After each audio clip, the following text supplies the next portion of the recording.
time for another Comics Weekly wrap-up where I share with you the books that I've read for the week. I'm deciding to call this one Robots and Patriots for a specific reason, which you'll soon see. But the first book I read for the week is Alex+Ada by Jonathan Luna. This is volume 1. This is an Image comic. And this one is very trendy within the comic book community and BookTube. So I was kind of, when I first saw this, I was like, yeah, it sounds interesting, but I avoided reading this for the very long time because it's kind of a romance comic, and because it was trendy, I kind of was hesitant because I was afraid that it's going to be very mediocre, but I started reading it, and I have to admit, I think I finished this in one day. It does have very minimal dialogue, and it does start out rather slow. I will admit that the artwork by Sarah Vaughn is very generic looking. I was not too impressed with the artwork. I thought it's just kind of mediocre. And, well, anyways, it's set in the very near future where they have realistic androids and people use them as companions. And this guy, Alex, he has his birthday and his grandmother decides to purchase what they call him an X5 android for him. And he's really not wanting the android, so he's kind of contemplating whether he should just return it, but then he feels bad for it, so he decides to keep it. And there's like the controversy with artificial intelligence and all that. I'm not going to say too much more because I really don't want to spoil the story for you. If you want to read it, you've got the basics of what it's about.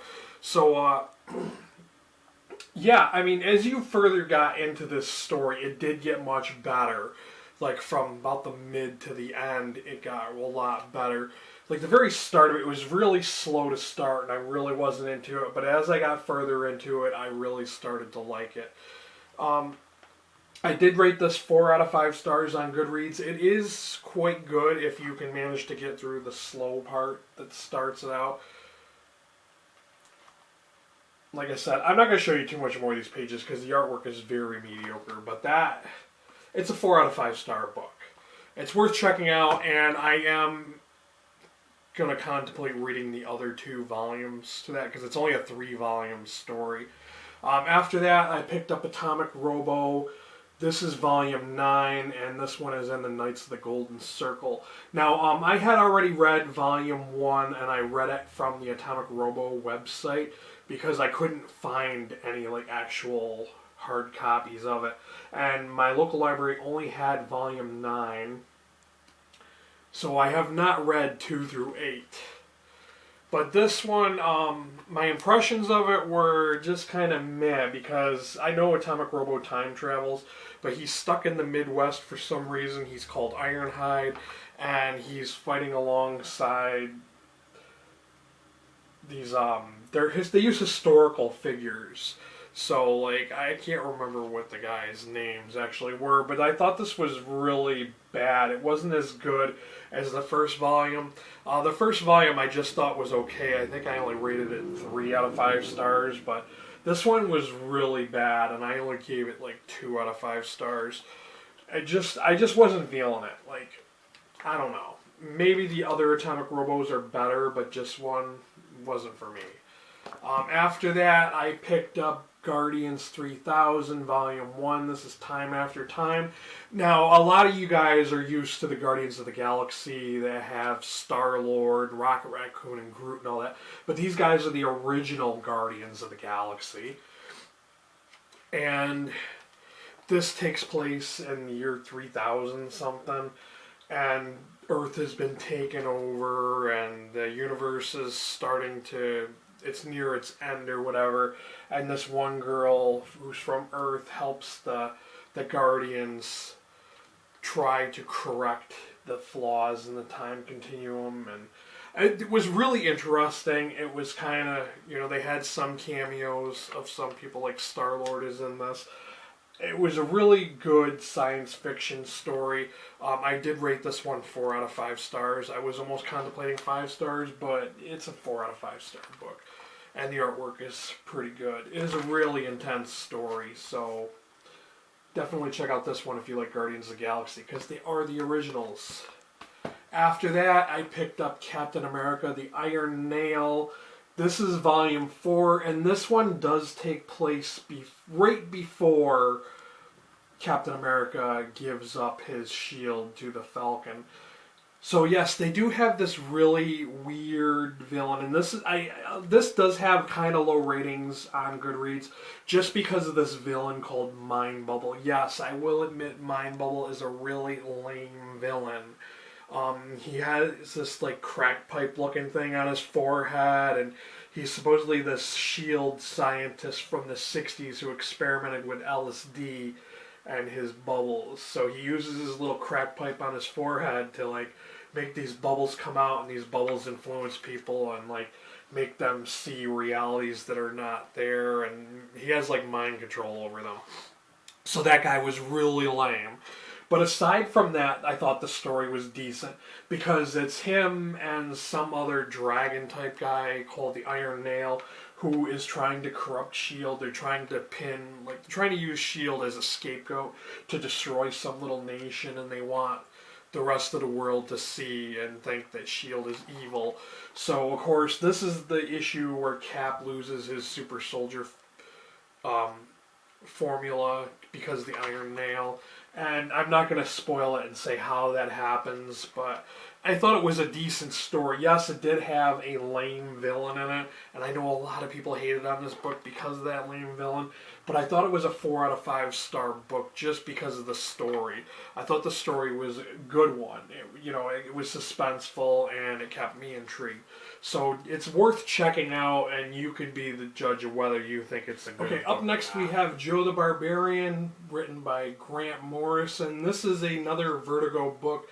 But unlike other Vertigo books, I didn't really think that it didn't have too much mature content that it says for mature readers, but I really wouldn't, I would say that this is suitable for like an 8 or 10-year-old kid to read because it really wasn't that bad. Well, anyways, I ended up reading this because it was another Goodreads recommendation based on some other books I have read.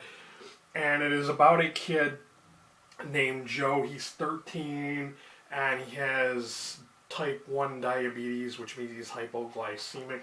If he doesn't get a certain amount of sugar at a certain time, I guess he could die or whatever. Well, he starts hallucinating in his house, and he imagined him and his pet rat Jack are traveling in these distant lands, which is really the interior of his house, and his toys come to life and stuff.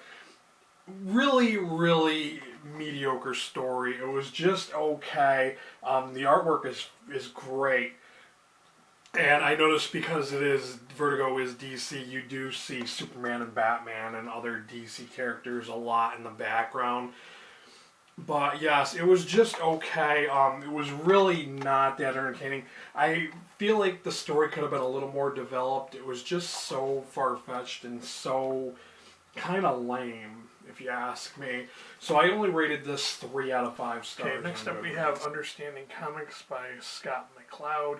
And I decided to read this because after having read The Sculptor, I was kind of curious as to what exactly this book was like because I had never read it before. I do know that there are some literature classes in colleges that are using this as a way to introduce people to comic books as literature. And I thought The Sculptor was really, really good, so I really wanted to know what this guy's views were on comics.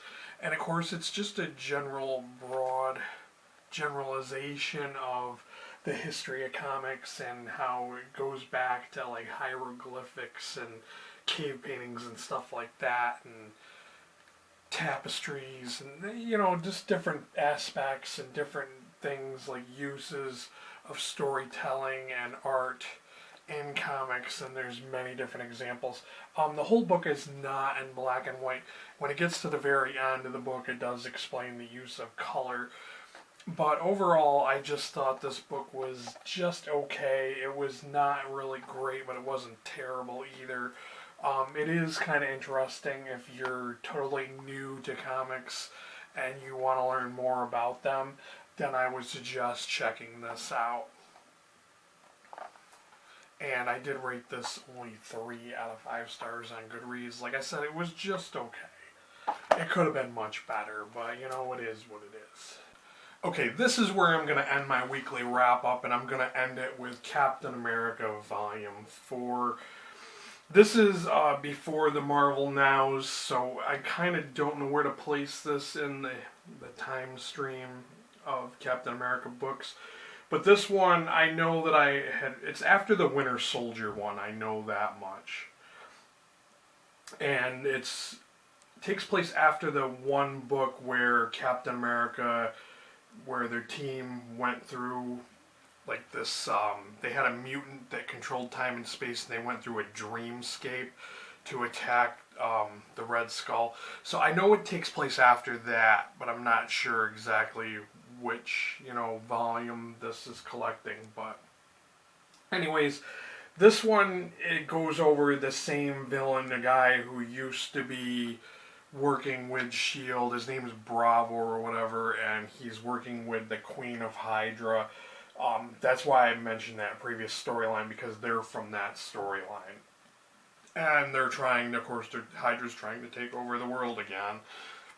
So this was very, very, just okay. I don't want to overuse the term mediocre, but it was just it was just okay. It does feature the Falcon, and there's like a TV personality who gets assassinated by Hydra and then replaced with an android. So it's just kind of stuff like that. I only rated this 3 out of 5 stars. It's a very quick read. There wasn't much to it, so it was like a breeze to get through this one. I wouldn't say that this is like, you have to read this if you want to know what's going on in Captain America, because it was just, the typical stuff, So that is the last book in this Comics Weekly wrap-up. If you've read any of these, or if you plan on reading any of them, let me know down below. I always want to know, what books, you guys are checking out, because, hey, I introduced them to you, or you've already read them, and let me know what you thought of them. So that is it for this week. Thanks for watching. Until next time, later, guys.